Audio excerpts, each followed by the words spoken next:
Hi everyone, it's Becky here. So today is our last day in Oxford for this vacation, and we still have some time left before catching the train to the next city. So here I'm outside this Black Sheep coffee, and this cafe has a really gorgeous window view of the streetscape. But here I just drew my cup of hot chocolate and pencil drafted the view outside the big window. Here's my cup of hot chocolate and my setup at this table. And it's pretty busy outside. This is the central part of Oxford. And I just drew the upper corner of that building here on the far left. And today I feel more inspired to draw people. The interior of this cafe is really peaceful and beautiful with murals. And now I'm continuing to draw people near and far. Back views, profile views, front views, closer up or in the middle ground. And when you're drawing people in the foreground, you don't have to fit their whole body inside your composition. And I also want to create a sense of overlapping relationship. So yeah, for like a crowd, people are always passing by one another, their bodies overlapping. Now I want to draw another foreground lady here, starting with her head, collars, and the shoulders and arms, backpack, and the zipper on her jacket. And I always like adding these stitching lines on the winter jackets to suggest the 3D shapes of body and arms. And now I want to draw another man.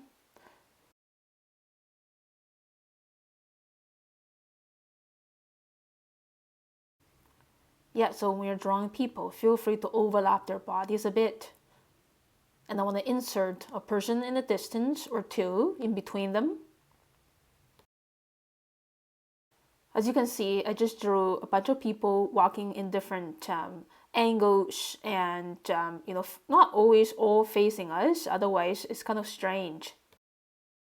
And another short-haired lady to draw.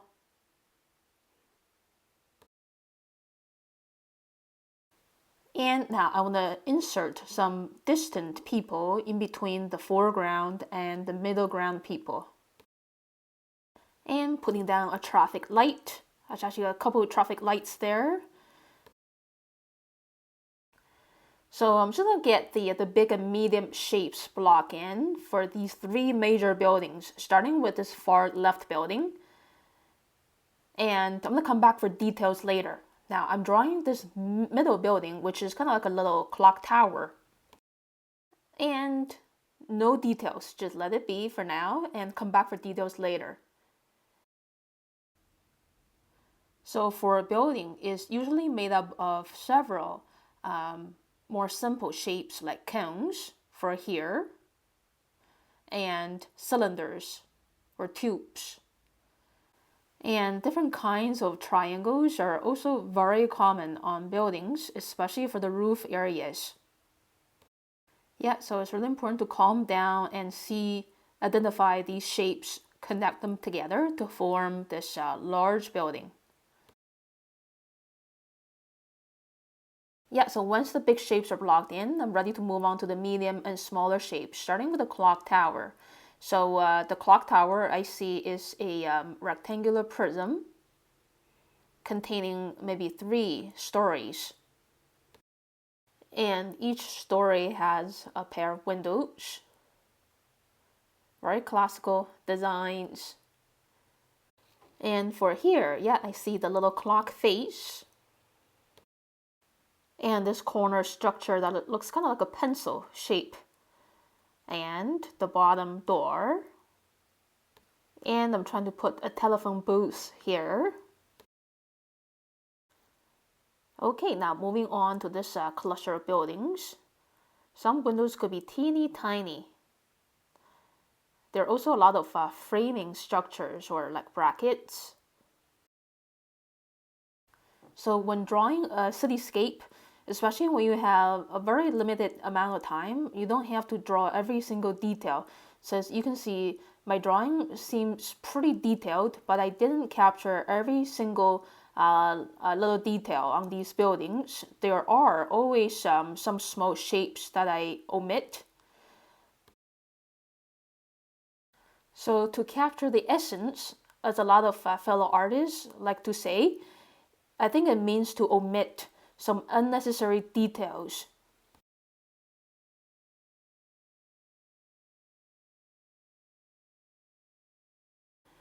And for every artist, I think they see different values on these visual elements of everything we see in front of us. So if I'm sketching with another fellow artist, he or she may create a sketch that is even more simplified compared to my sketch, or the sketch could be a little bit more complicated. And our compositions will be different, and the use of colors in the next step will be in different color choices.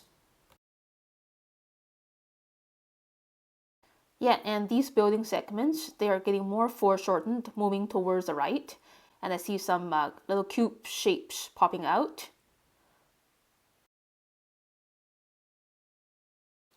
And the windows are slanting a little downwards towards the right because of perspective.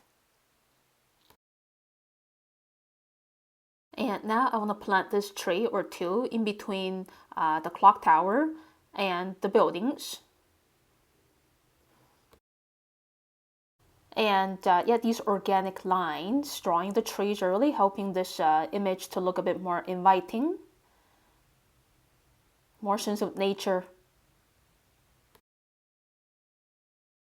And adding another building in the back row.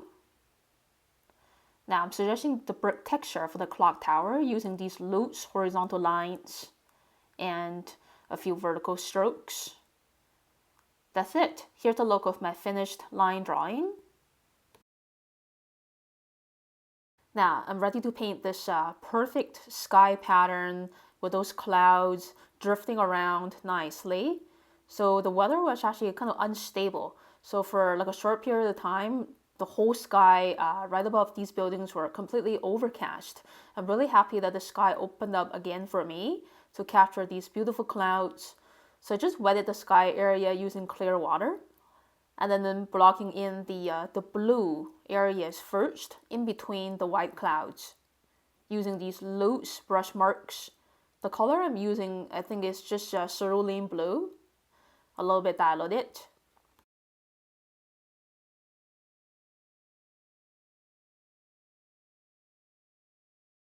Yeah, so really enjoying the last couple of hours in Oxford.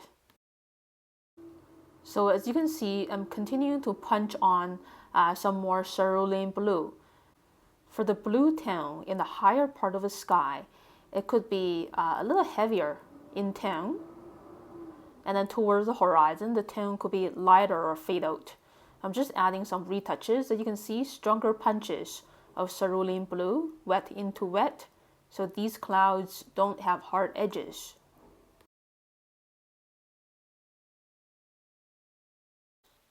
Now I'm underpainting every single area below the sky using this warm glaze of diluted yellow ochre. Yeah, so all of these buildings, they have the same color scheme of this creamy yellow. This yellow ochre I'm punching on is also the warmth of the sun. So no matter what color outfits these people are wearing, they're all kissed by the sun. Now, I'm glazing a layer of blue violet to shade the darker side on these buildings, especially the clock tower. The right side is obviously the shaded side, and now we can tell the sun is shining from the left. And for this painting process, I think I'm going to keep my colors very limited. It's nice to have these terracotta colors for the roofs and the background buildings in between to warm up the scenery. So when shading these buildings, I'm doing wet on dry, glazing on the mix of cobalt blue and permanent violet. And for these chimneys, I'm using orange brown to start with, and then mixing permanent violet with burnt sienna to get those shading browns. And for these roofs, I'm mainly using Van Dyke Brown. And shade the right side of the bulging structure a bit, because the sun is on the left. And final bit of shading, and I think I want to keep this sketch very simple by preserving the line qualities. And I'm going to paint the people's outfits, and so a sense of incompletion sometimes is actually nice for a travel sketchbook page, suggesting a fleeting moment, not a fixed moment. Now we still have about an hour left before we need to leave for the train station. So at last, the weather is much better and it's safe to sketch the Radcliffe Camera, finally. And I have about 45 minutes before I need to pack up and go. So I'm seeing this building as a piece of cake. And it does look like a cake, as it is in the shape of a cylinder. And these smaller shapes on top, they kind of look like candles. And these skylight windows are kind of like two eyes, some details to suggest the spherical shape of the dome. Now I want to start to draw a person, walking, just showing that this building is much grander compared to a person.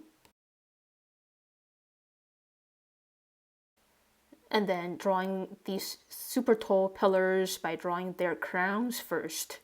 And then the much easier vertical lines. So for the lower level, I see a bunch of triangles. So I'm sitting on my mom's cushion for meditation here, and it's so soft, protecting my bum.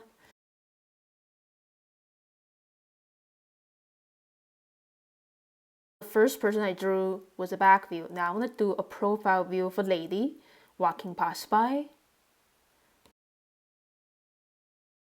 And then keep building up the details for the lower level in front of the people.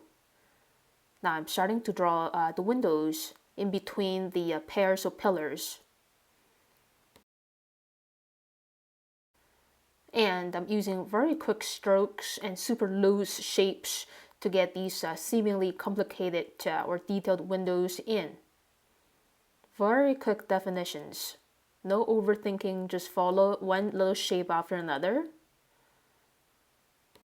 Suggesting the side buildings using gentle and faint lines.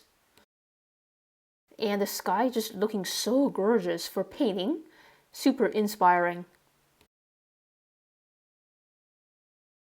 So for the higher part of the sky, I'm mainly using cerulean blue, a lot of lively diagonal brushstrokes. For the lower part of the sky, I'm using mostly cobalt blue with a little bit of imperial purple. And the lightest color and tone that I see on this building is very much like the lightest color on cake or pastry. And it's a yellow ochre mixed with a little bit of burnt sienna, very diluted. For the dome, I'm using cobalt blue, mixing a little bit of hooker's green into it. And for the mid-tone on this building, I'm using very much pure burnt sienna. For the shading tone in between the pillars is permanent violet mixing into burnt sienna.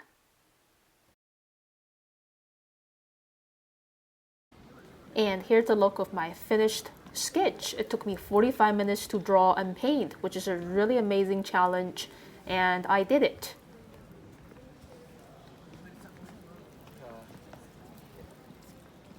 And it's kind of sad to leave Oxford on this beautiful sunny day and move on to another city. But I had a really wonderful time, no regrets. I sketched almost everything I wanted to sketch. And I'll see you around in the next vlog video very soon, everyone. Take care.